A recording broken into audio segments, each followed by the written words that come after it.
Chapter first, when wishes come true. Okay, Shubal Chandra's son was called Sushil Chandras, but people always aren't true to their names, which is a wife. Paraphrase Subal was name means the strong one, was actually quite weak, and Sushil, which means gentle, and quite was just the opposite.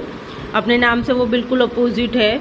The son Sushil drove the entire neighborhood made with his aunties. This made his father itch to punish him. Unfortunately, the father suffered from the rheumatism while the sons could run like a deer. So most of the intended slaps missed their target.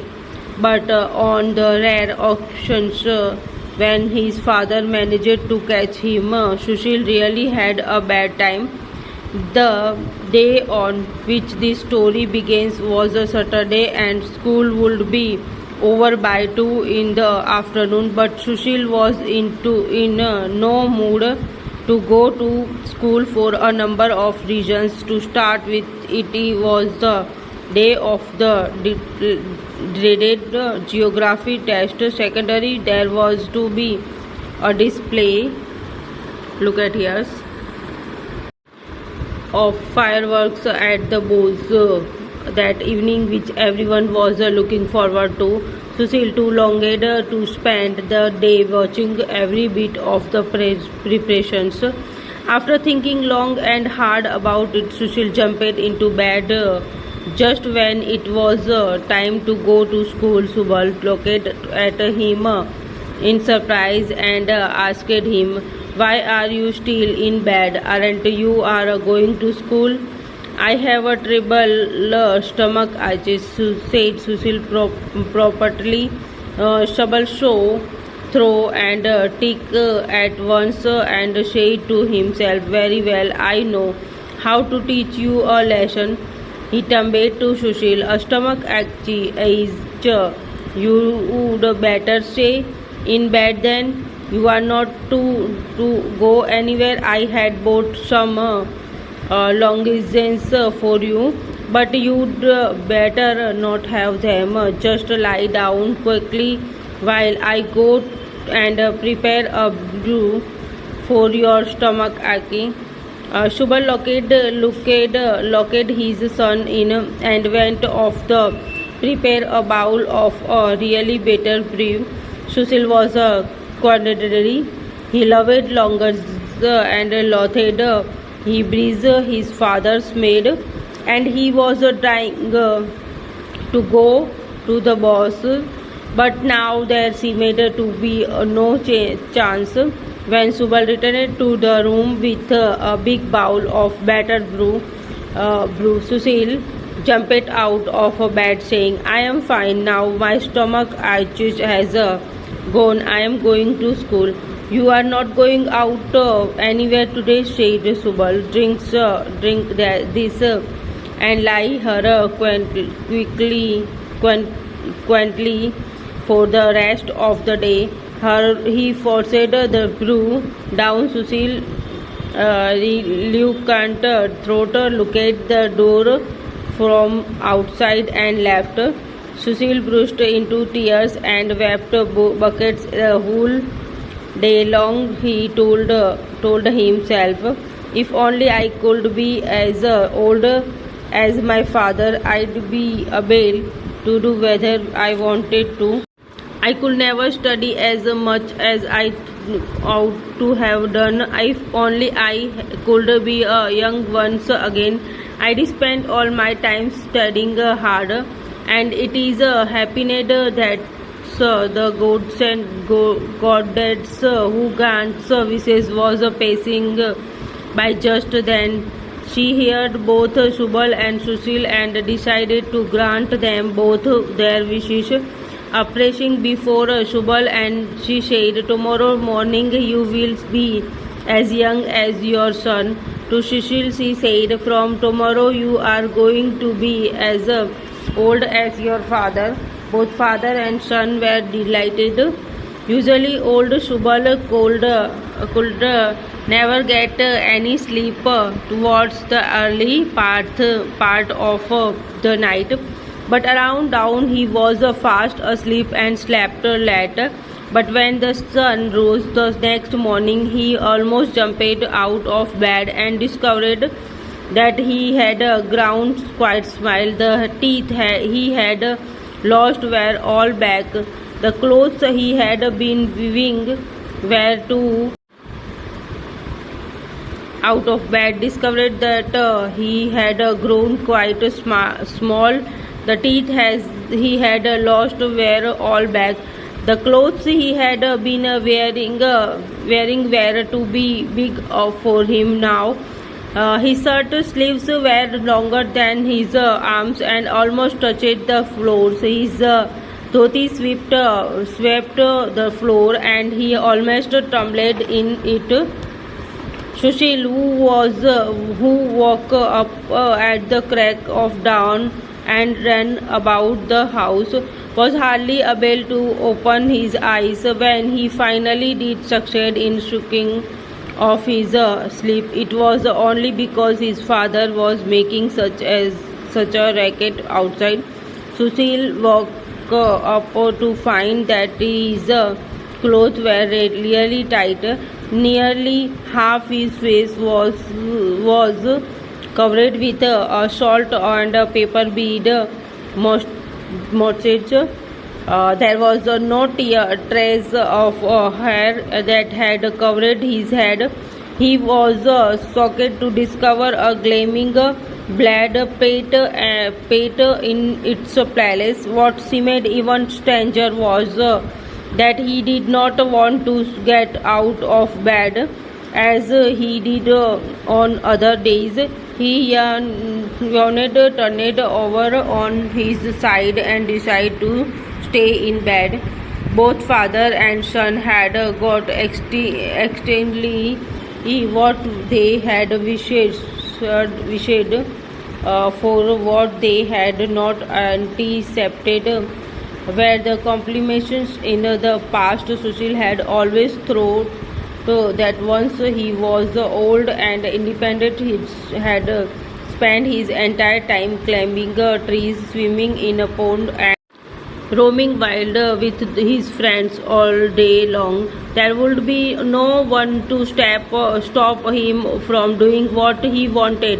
When he woke up that morning, he felt no urge to climb trees. He spread a mat on the veranda and sat there lost in thought. So finally he decided that he should not give up the things he was fond of. He stood up and decided to try his usual antics. He went to a nearby olive tree and made several attempts to climb it. He was astonished to find that climbing a tree was beyond him now. After several attempts, he hung on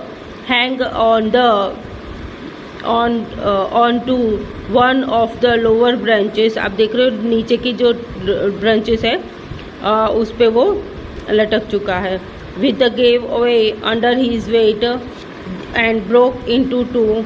He lay flat on the ground. Passer-by were amazed to see an old man trying to climb a tree. When they saw him rolling on the ground, they burst out laughing. Look at Sushil's friends who had played with him just the previous evening took at the crutches old man and ran for their lives. They had no idea that it was Sushil himself. Sushil used to think that the moment he was old and independent, he would play with his friends all day long. But now the very sight of Gopal, Akshay, Harish and Nanda put him in a bad mood. He hated the throat of their nosy games and did not want them to disturb him.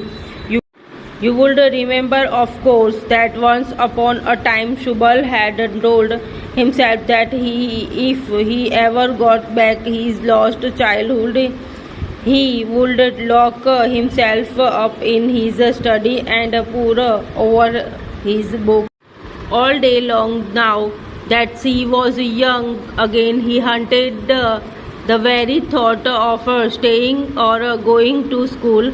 Sushil was very angry with him and said, Father, aren't you going to school today?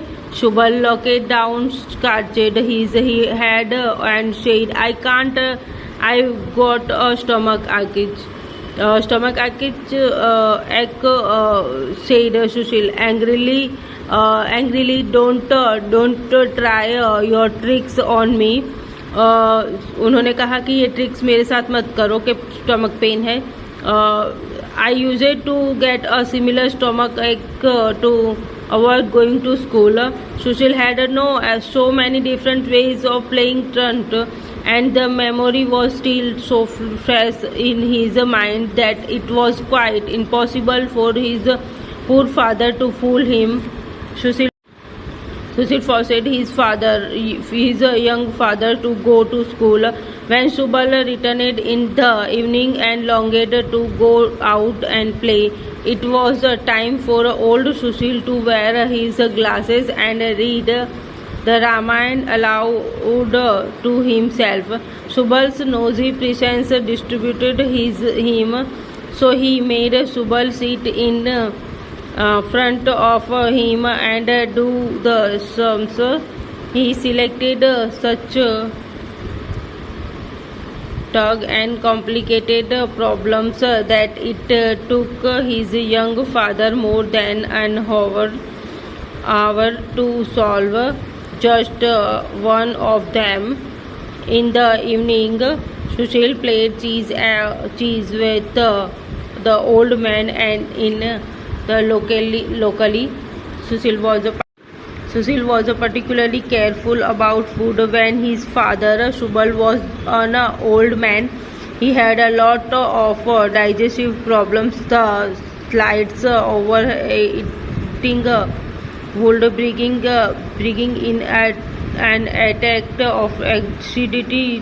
Sushil remembered it very well and stopped his young father from eating his fill. Subal, on the contrary, was perpetually hungry these days and felt he would be able to digest even a piece of a stone. However, Sushil just would not allow him to eat normally, and Subal remained hungry. He started losing weight and grew. Old Sushil also had his own problems. He soon realized that nothing of what used to be his second nature suited him anymore. The irregular hours gifted him a cold cock and shiver body aches, and he had to remain in bed for this whole weeks. Young Sushil had loved to take his daily dip in the pond. His hysteresis increased so ultimately that he had to see a doctor for 6 months. He now bathed at home in warm water, and that too on alternate days, and refused to let Shubal bathe in the pond as well. He would pick up the comb by mistake to comb his hair and up scratching his bald pet. Shubal to forget at times that he was no longer old. He would go and join a gathering of old people and comment on their discussions. Needless to say, it would annoy them very much. They boxed his ears, scolded him for being precious, and told him to go away, forgetting that he did not look old and old, he would ask his tutor for a puff of tobacco. The tutor cancelled him suddenly and made him stand on one leg as a punishment for his impertinence. Sometimes Subal would go and smack Susil as before. The already Susil would flare up and say, "Is this the kind of manners they are teaching you in a school these days? How dare you?" Inog was, after all, Inog. Subal now prayed with all his heart that he might regain his lost age and independence with her. He had been foolish enough to pass on to Sushil. Sushil to pray earnestly that he might become young once again and play around with his friends the way he used to. The godsends who grants wishes heard them both. Well, she said, approaching before them, "Are you steps?" He might become young once again to play around with his friends.